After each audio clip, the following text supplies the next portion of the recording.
Attorney, nakausap niyo po ba si Senping about that or is it the first time na sinasabi niyo po yung ganyang statement sa media? I was with him in the elevator kanina, and I mentioned that I will be thanking him for his public statements. So parang wala namang bad blood Wala between po. the two of you? Wala po. Okay, just curious lang about Sunday's podcast ni Senator Cheese. He mentioned moving the trial by morning. Is there any update on that po? I think it will be considered by the senators after the SONA. So before the SONA, we will still push through with the current schedule.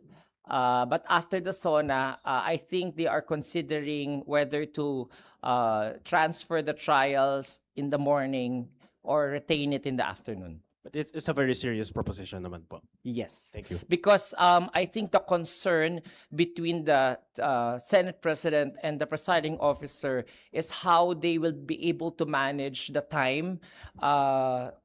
Because if the trial is in the morning, there will be an allocated exact time for it to finish. Because there will be a legislative agenda for the afternoon. So if it is in the morning, I think the presiding officer does not want the trial to drag on till the afternoon. Compared to if it is in the afternoon, it can drag to the wee hours of the morning. I Thank you think po. that's just a very scheduling concern for the two of them to talk. Given that the Senate trial could be moved in the morning with a limited time, wouldn't that extend the number of days necessary to complete the trial? That's why they are still studying that proposal.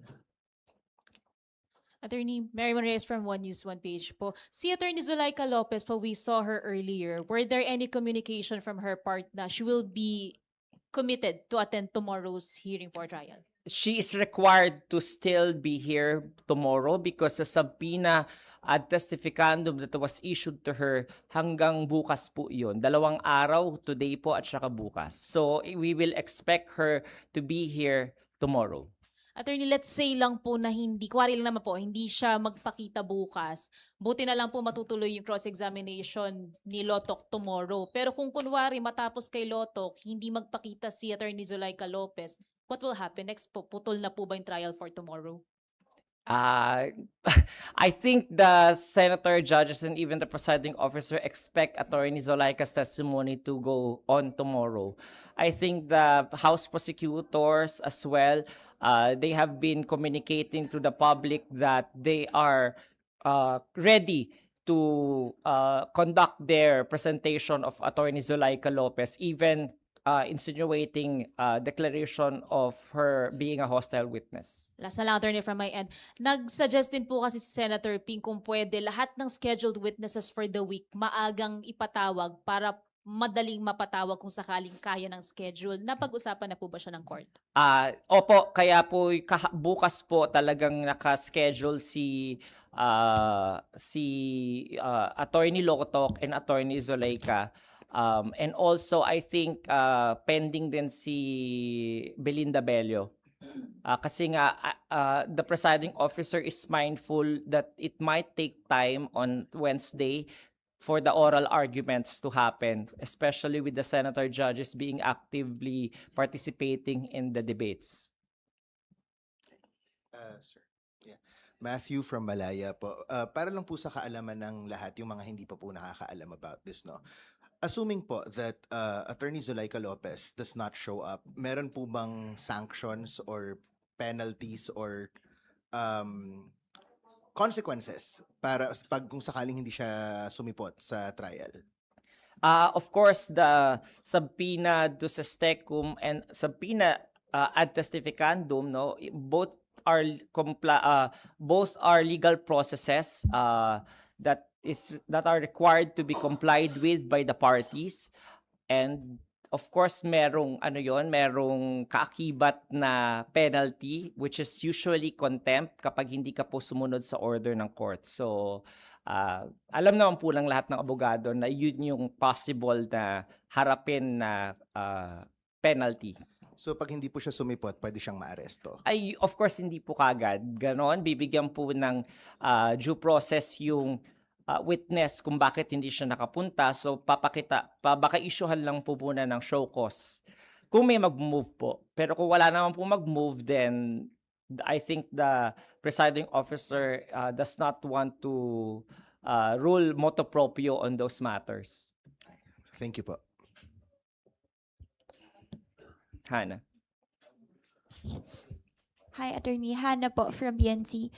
Curious lang po, do you happen to know if ano pong ginagawa kanina ni Attorney Zulaika Lopez dito kanina? Is it about the room assignment still? Administrative matters? Nako-coordinate po ba siya sa Senate Impeachment Court? Yes, I think the secretariat was already, or the clerk of court was informed about her presence and her compliance with the subpoena. It was just not manifested by any counsel on the floor, but the presiding officer was already informed about her presence in the vicinity. Opo, naghihintay po kung tatawagin po siya. Kaya lang po walang party po na nag-bring up nung matter na yon. So, hindi ko lang po alam kung alam ng House prosecution po na nandito po siya. Hindi ko po masasagot yun sa inyo. Pero as to the Senate Secretary po and acting as a clerk of court, alam po namin yon na she is here. And then, attorney, natapos po ngayon 8 p.m. Ganito na ba palagi ang trial? Nakangiti kayo, attorney. Yes, based on experiences in ordinary courts, ganito po talaga, especially kung medyo on a tight schedule tayo na 11 days lang yung sa Article 4, so talagang kailangan natin squeeze in. So as part of court management, of course, the presiding officer wants to accommodate all the requests. Kaya nung may nag-request din na senator judge na to cut the cross-examination short, it was favorably ruled upon. Pero hanggat walang mag-motion to either party or a senator judge na i-cut short yung proceedings natin, we will continue on to the night. Ganun po. For tomorrow po ba, sure na mape-present na talaga si Attorney Zulaika? Because what if mag-stretch po ulit yung cross-examination? Hindi kita masasagot dyan, but yung that's one one possibility na pwedeng mag-stretch.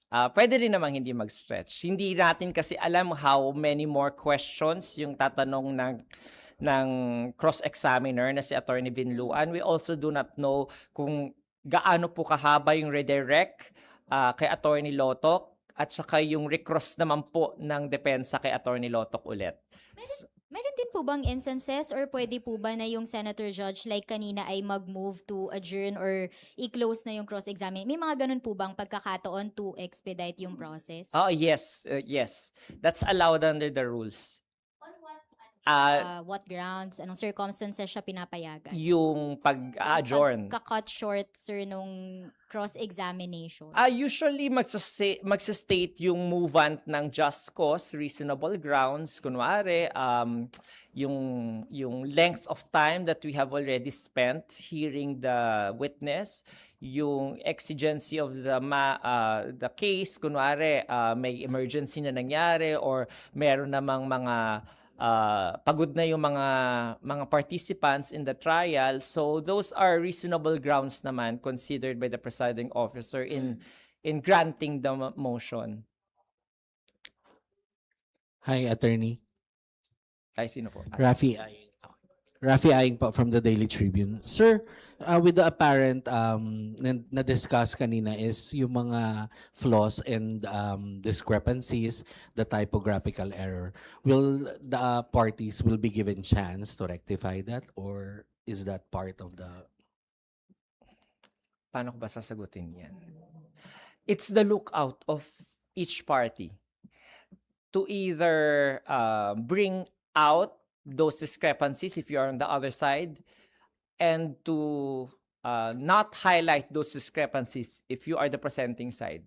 So, depende na po yan sa trial strategy ng mga abogado. So, So we- kunwari po, ngayon po nakita natin yung cross-examination na pinpoint po yung ganong mga errors or discrepancies na tinatawag.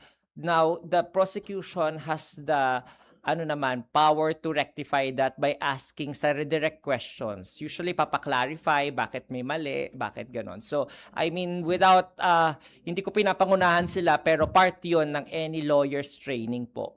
Yes, and as a lawyer, I believe hindi ka pwede magsalita nito, pero parang humina ba ang kaso laban kay Vice President? Ay, wala talaga akong judgment dyan. I cannot make that determination. Thank you.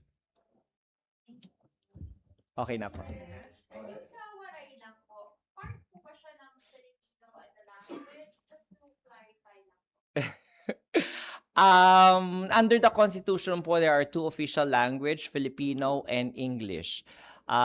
When you say Filipino, hindi lamang po Tagalog siya, no? Yun yung turo sa amin. Hindi lamang po siya Tagalog, but it's a combination of different dialects po. So, baka hindi po ako yung tamang taong tanungin dyan. Baka dapat yung Commission on Language or parang ganon. I think Filipino and English lamang po ang request ng prosecution. So yun lamang po yung nag-grant nung July 6 na resolution ng presiding officer.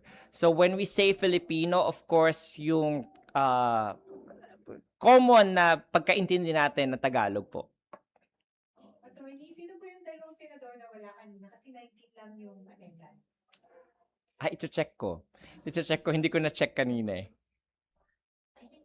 Sorry. Yung may ilang senator judges din po na lumabas, yung iba 10 minutes, 15 minutes, 20 minutes bago bumalik ng session hall. Any communication or info po kung bakit? Okay, the senator judges can go out of the plenary. Meron silang monitors at speaker doon sa senator's lounge. So, pag nag-take ng break sila, nag-CR sila, naririnig pa rin nila yung nangyayari sa floor. Pero attorney, kung kunwari may senator na nasa lounge lang, hindi sila kasama sa roll call, what does it say about the senator? Well, the Senate rules as a legislative body, supultory applicable yan. So, i-apply kung ano yung ginagawa usually sa ordinary plenary session. So, basta nagka-roll call na, you are already considered present. So, even if you go out of the plenary, considered ka ng present for that day, for that session. Pwede rin pong malate sa roll call. Pwede rin po, malate. Kanina po may na-late yata sa roll call. Okay po, thank you.